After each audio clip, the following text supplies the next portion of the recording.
As we continue News 2 on tour in Rutherford County, we sent News 2's Davis Nolan to the East Fork of the Stones River, where state and federal agencies are working to save a rare native plant.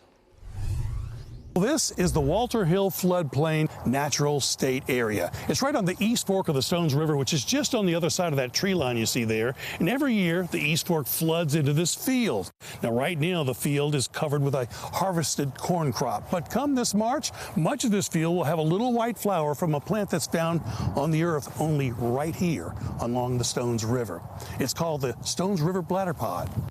It's only in the Stones River watershed, and at this point, it's only in areas where we manage for it. It is so rare that it is on a candidate list for federal listing. To prevent it from being federally listed and protect it, the Department of Environment Conservation, the Tennessee Wildlife Resources Agency, Corps of Engineers, and U.S. Fish and Wildlife Service entered into a candidate conservation agreement. The seeds from the plant that have been deposited in the floodplain need the ground to be disturbed and overturned to help them germinate. And since this plant's life cycle is the opposite of most farm crops, starting its growth in the fall and flowering in the early spring before dying off, farming is an ideal activity to aid in this plant's survival. The disturbance that the farmer provides when they're plowing before the growing season and before they plant actually benefits this plant.